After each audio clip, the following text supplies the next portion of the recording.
예, 반갑습니다. 반갑습니다. 이 94년도, 95년도에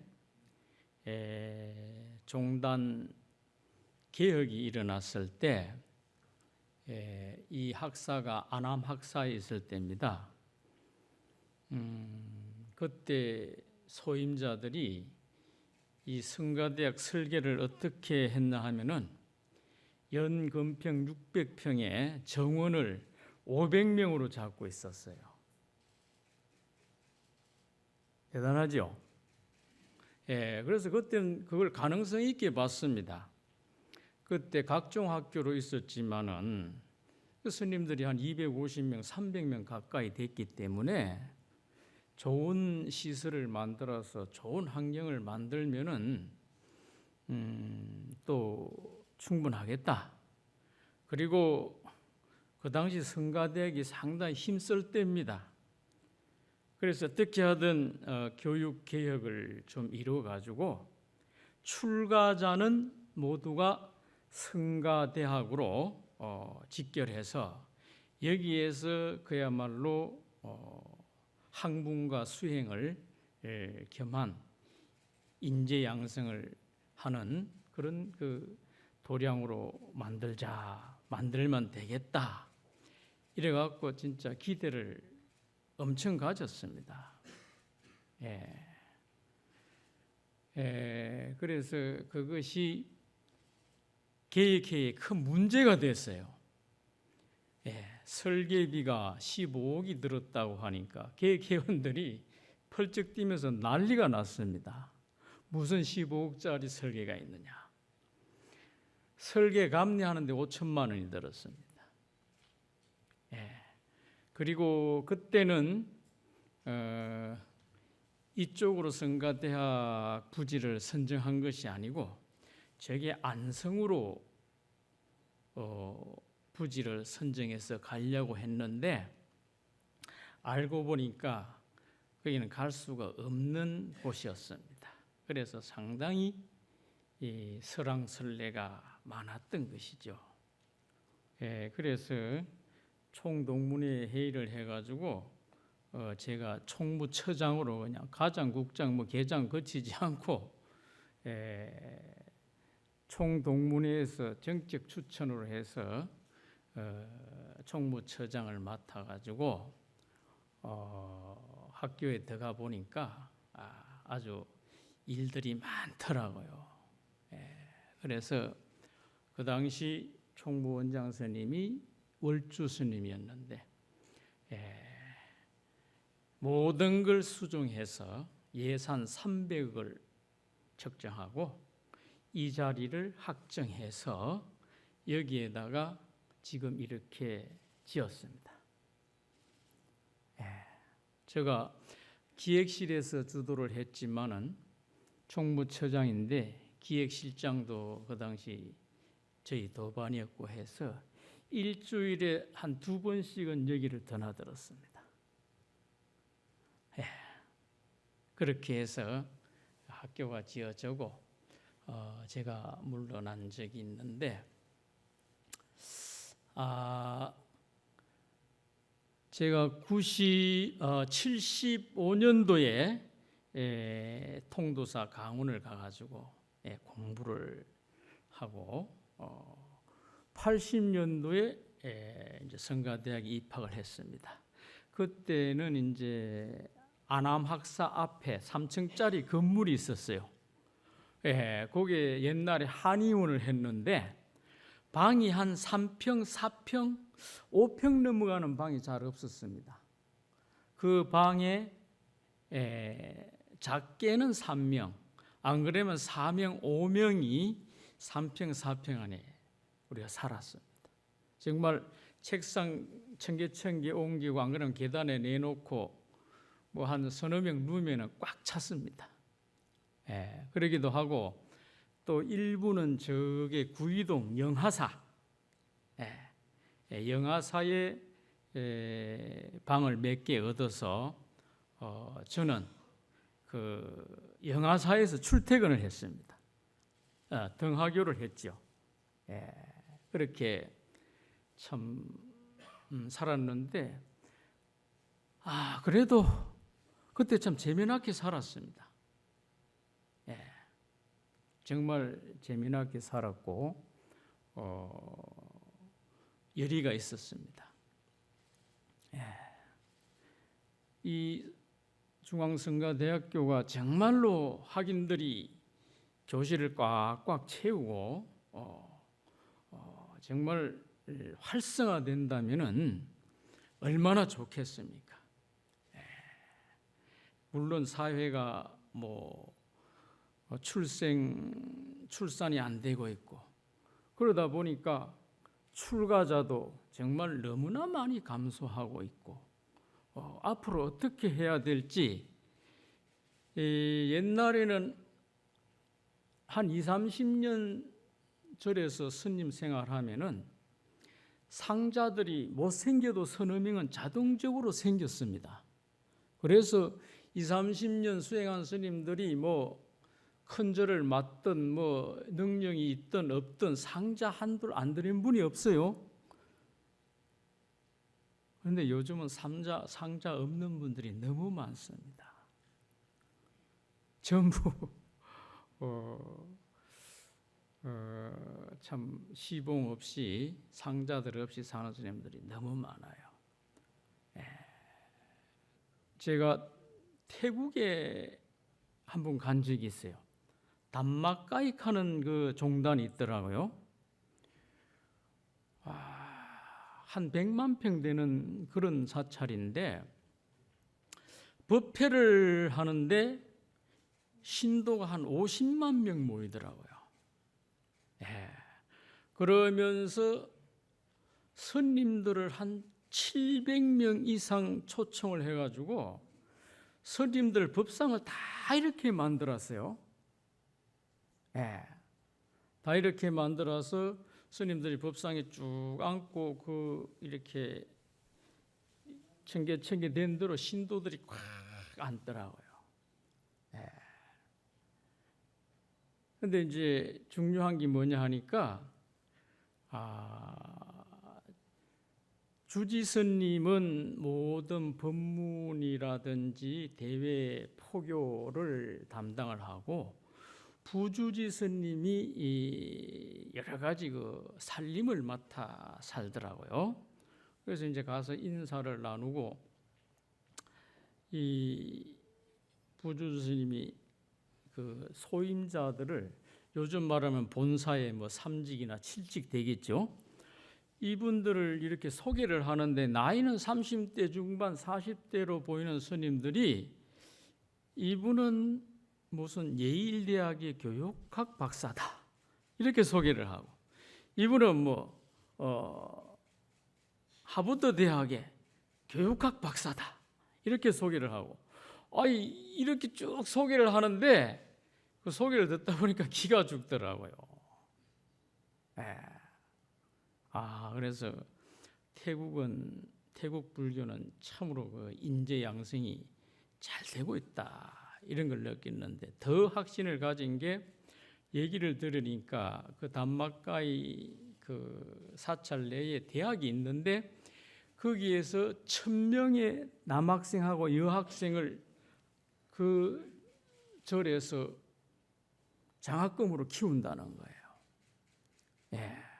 그래가지고 졸업을 다 하면 출가할 사람은 출가를 하고 그렇지 않고 사무에 종사할 사람은 사무에 종사하게 하고 교육을 더 받을 사람들은 교육을 더 시켜서 그 종단에 전부 일원이 돼가지고 봉사하도록 한다는 거예요. 물론 생계도 다 책임지겠죠. 이런 걸 봤을 때 우리 한국 불교는 전통 강원 교육이 있지만 그래도 종립학교 해봐야 몇 개밖에 안 되잖아요. 동국대학교. 그럼에도 불구하고 어떤 교육 개혁, 어떤 교육의 획기적인 그런 계획이 없어서 종단이 상당히 우왕좌왕하고 헤매는 것 같아요. 그래서 제가 학교에 근무하면서 꿈꿨던 것은 어떻게 하든 종회의원들을 많이 배출하고 동문 출신들이 많이 나와서 교육원장도 하고 포교원장도 하고 더 나아가서는 총무원장도 하고 이래가지고 이 교육을 정말 활성화시킬 수 있는 그런 방안을 만들어내면 어떻겠느냐, 좋지 않겠느냐, 이런 생각을 참 많이 했습니다. 그랬는데 사실은 뜻대로 됐어요. 총무원장도 본교 출신이고 종회의장도 본교 출신이고 호계원장도 본교 출신이고 이 학교 총장 스님도 우리 본교 출신입니다. 그러고 우리 종단의 입법기구인 종회의원이 학교 출신으로 거의 30명에 달한다고 그래요. 사회 같으면 이런 조직으로 뭐를 못하겠습니까? 안 그렇습니까? 뭐든지 다 할 수 있을 겁니다. 전에 참 우리 불교의 정신적인 지주이시고 종정을 오래 하셨던 해인사의 백년암의 큰 스님께서 저희들이 그때는 성가대교에서 큰 스님을 찾아가지고 법문을 듣고 그랬습니다. 쭉 앉혀 놓으시고 법문을 하시면서 교육이라는 것은 이 해인사 대적강전의 기둥을 팔아서라도 교육은 해야 된다, 이런 말씀을 하셨어요. 그래서 저희들은 그때 굉장히 고무적이고 참 기쁘게 생각을 했죠. 그래서 참 그런 어른이 있는가 하면 저는 지금도 그런 바람이 있습니다. 정말 교육만이 살 길이 아니겠어요. 이 성가대학에서 차세대에 이 불교를 이끌어갈 인재가 배출이 안 되고 양성이 안 된다면 불교는 암담하다고 생각을 합니다. 아무리 큰 절이 많고 절이 여러 개고 해도 무엇하겠습니까? 이 시대를 이끌어가고 부처님의 해명을 잇고 진짜 역대 조사님들의 전등이 꺼지지 않게 이어갈 수 있는 우리 성가의 스님들이 배출이 안 된다면 무슨 소용이 있겠어요? 그래서 지금이라도 저는 우리 2000여 동문들도 좀 더 합심 단결하고 지금 아까 말씀드린 대로 종단의 최고 수장, 입법부 수장, 사법부 수장, 또 많은 종의원들이 있습니다. 이분들이 우리 어떤 성가대학이라는 국소적인 단체 입장에 서지 말고 그야말로 거시적인 종단의 미래를 위해서 그 어떤 그 목적보다도 이 교육 발전에 의해서 이 교육 활성화를 위해서 머리를 맞대고 좋은 대안을 반드시 마련해야 된다고 그렇게 봅니다.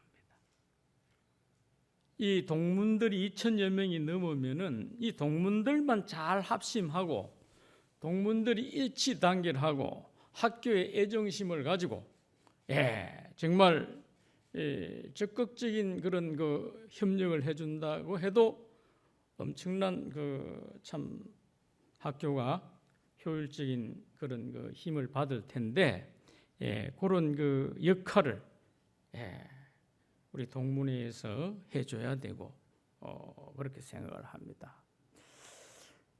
제가 3기입니다. 3기 자랑을 좀 할게요.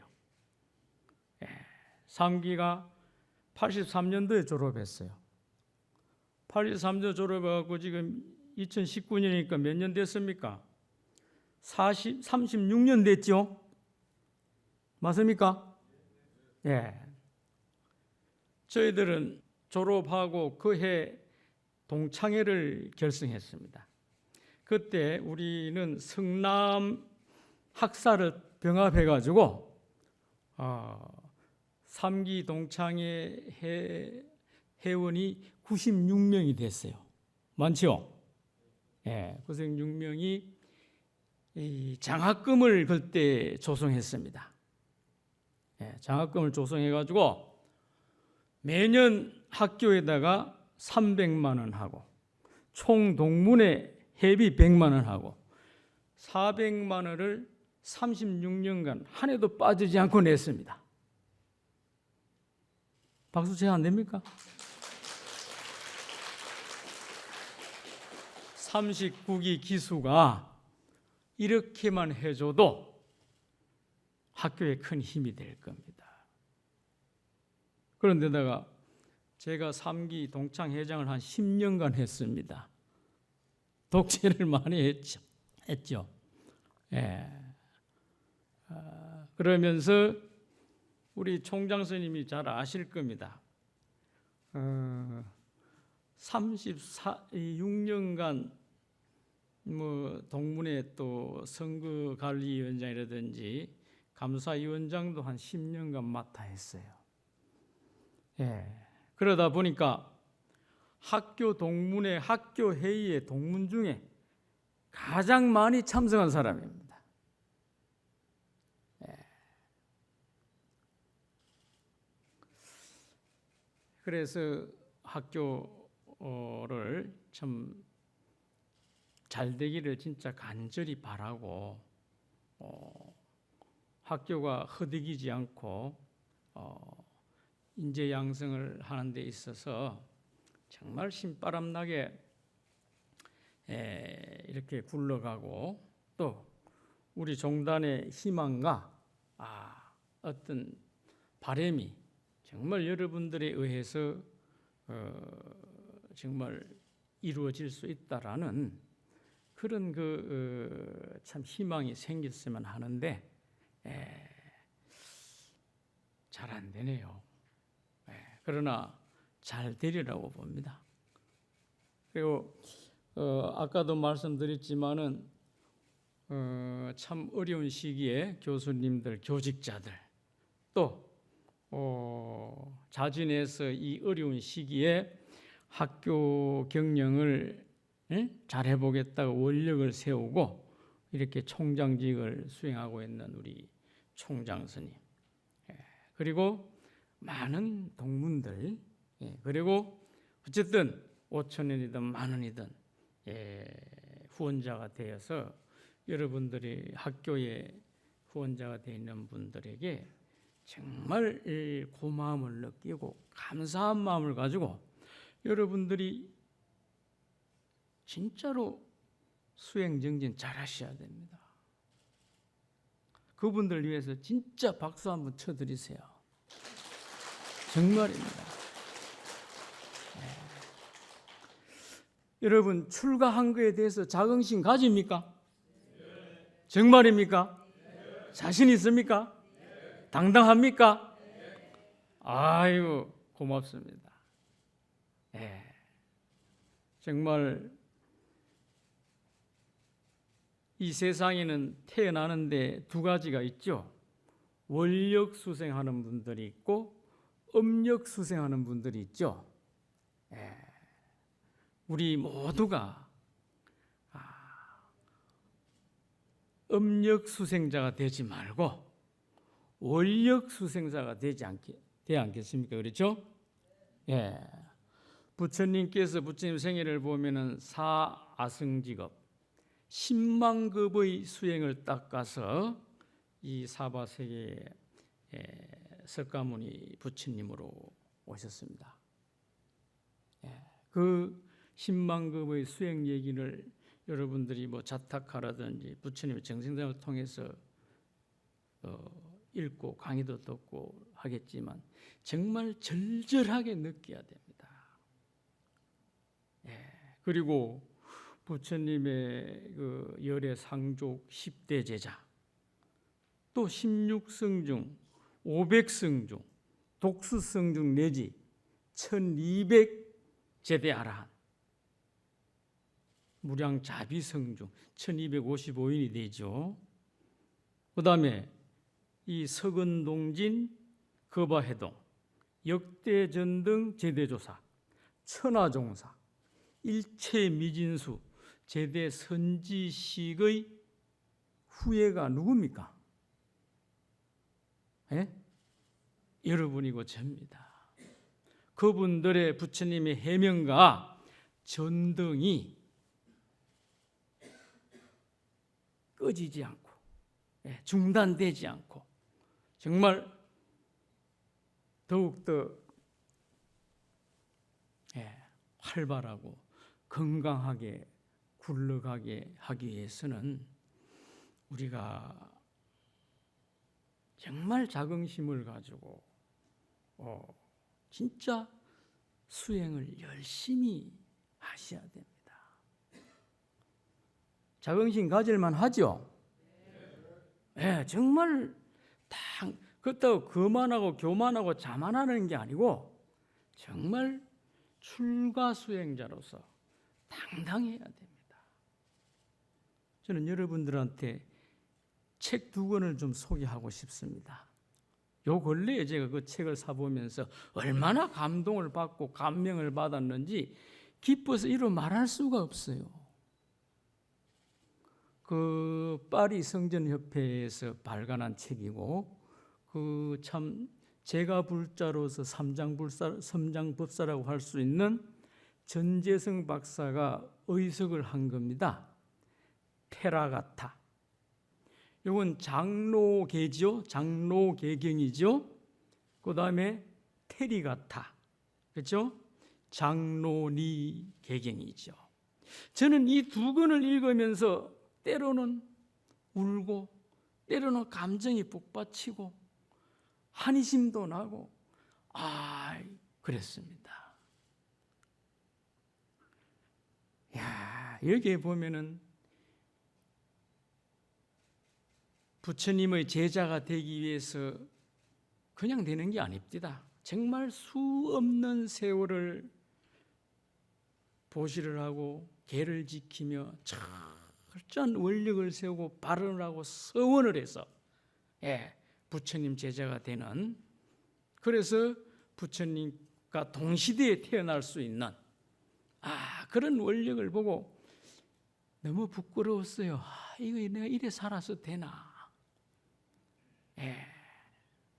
그 중에서도 전불심 등 가섭존자하는 가사파 존자 편을 보니까요, 이분은 너무너무 대부호 집의 자제분인데 이상하게도 결혼을 안 하려고 그래요. 하도 부모들이 졸라대니까 자기가 아주 멋진 여인상을 조각해갖고 그것다 금칠을 해서 이 여인과 똑같은 여자가 있으면 결혼하겠습니다. 그런데 그 부모가 너무너무 부호니까 가진 사람들을 쓰고 해가지고 그 대상을 찾아냅니다.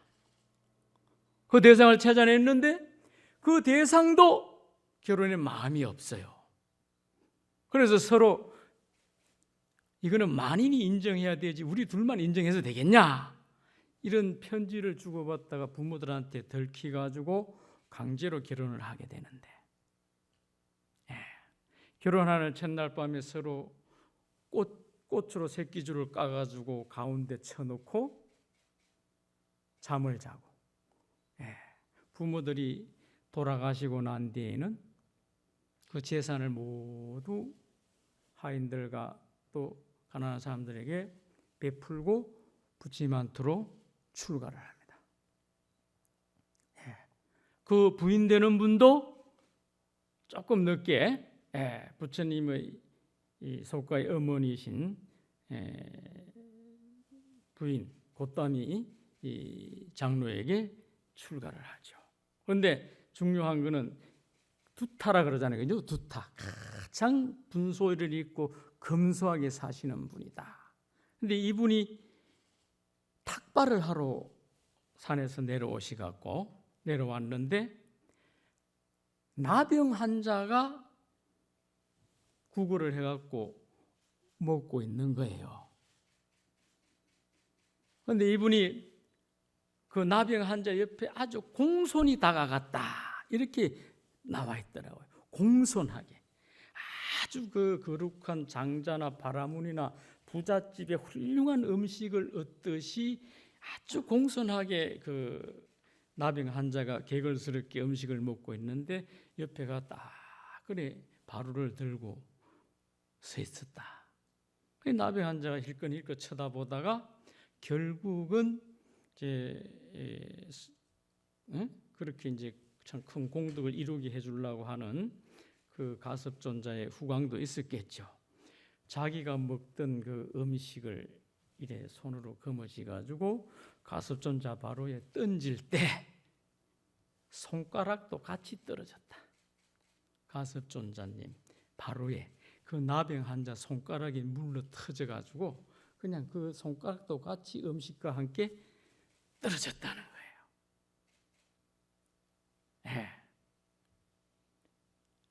그래서 그 음식을 받으시고 조용한 담벼락에 앉으셔가지고 먹을 때나 먹고 나서나 그 가섭존자님 마음에 조금도 염오심이 일어나지 아니했다. 깨끗하다든지 더럽다라든지. 그래서 그 시들이 쭉 이어집니다.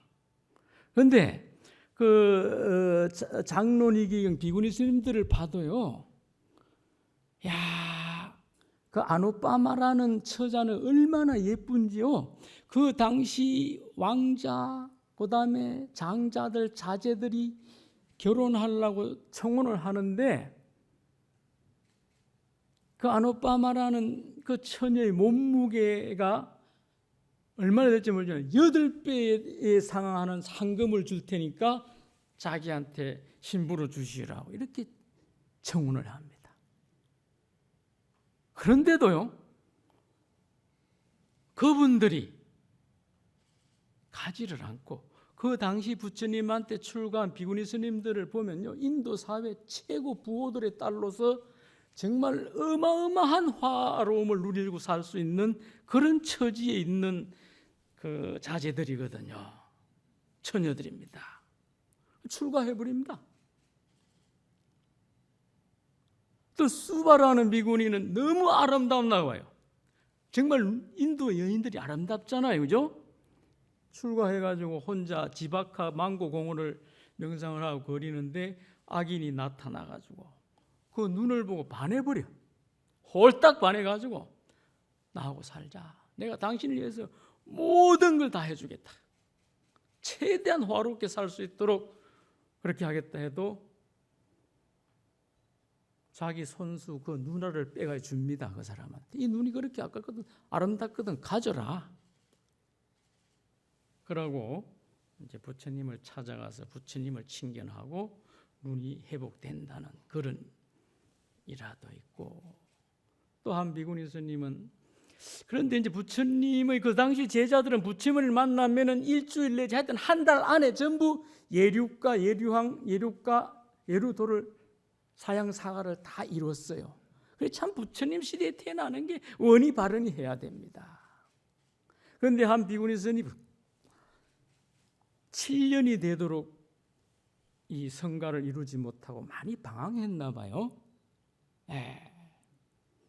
그러니까 해를 느끼고 이래 사느니 차라리 목매달아 죽자, 이렇게 생각을 하고 숲속으로 들어가서 나뭇가지에 밧줄을 걸고 그 밧줄에다 목을 거는 순간에 깨달음을 얻었다. 그래서 하여튼 이 두 권의 책을 데려갔다. 이거는 우리 스님들이 보면은 이걸 보면서 발심이 안 되고 한의심이 안 나고 자긍심이 안 나면은 속퇴해야 된다고 생각합니다. 무슨 말 아시겠어요? 정말 꼭 보세요. 그래 발심이 됩니다. 그러고 반드시 법구경을 읽으시고 수탄이 파탄을 읽으시고 아시겠죠? 청정도론을 보시고 그 다음에 니까야를 보셔야 됩니다.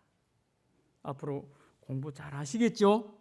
그리고 정말로 부탁드리고 싶은 거는 의학에 최선을 다하십시오.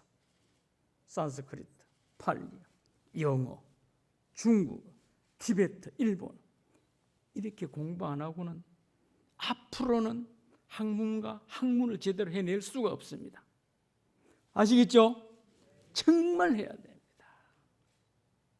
그래서 이런 책들을 손에 놓지 마시고 여러분들 대학 졸업해갖고 여러분들이 이 사판성으로 간다든지 소위를 마다 공부 못합니다.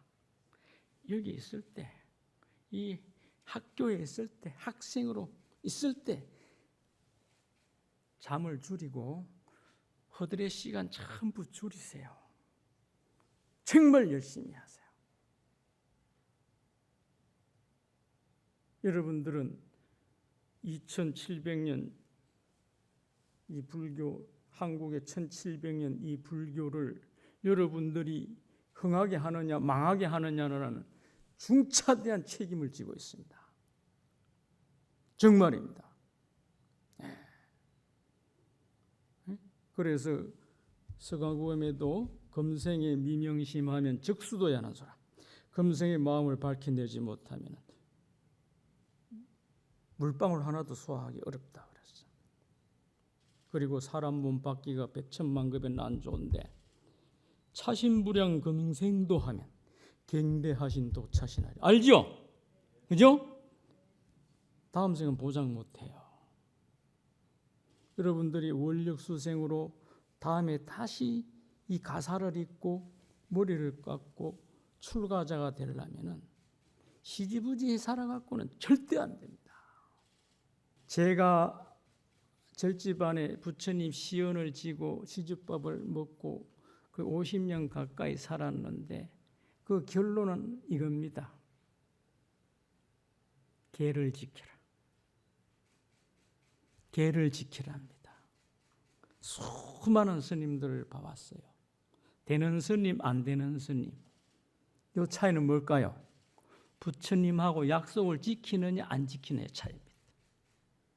아시겠습니까? 특히 4가지 바라이째, 빠라지까. 음행하지 말라, 살생하지 말라, 도둑질하지 말라.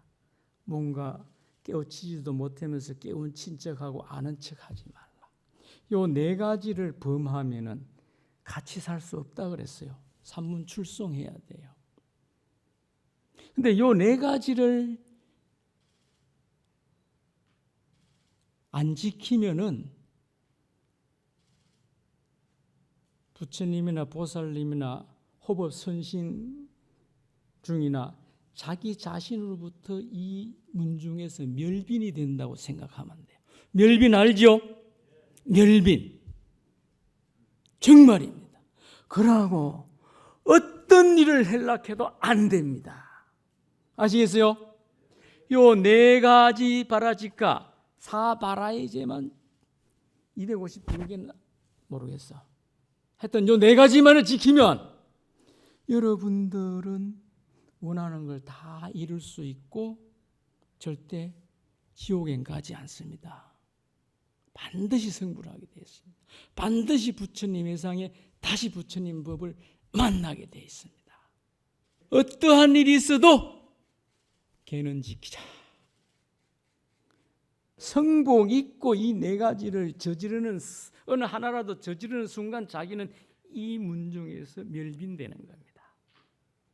그리고 백사불성입니다. 안 이루어집니다. 마장과 장애와 고난과 고뇌와 고통만이 따릅니다. 그런데 요거를 지키면은요 다 돼요. 안 되는 게 없어요. 그리고 정말 그 즐거움, 그 수용하는 복, 한량이 없습니다. 이게 제가 여러분들보다 부처님 밥 몇십 년 더 먹은 최후의 결론입니다. 아시겠죠? 정말로 지켜야 돼요. 부처님과 약속을 꼭 지키십시오. 아시겠죠? 아이고, 마치도록 하겠습니다.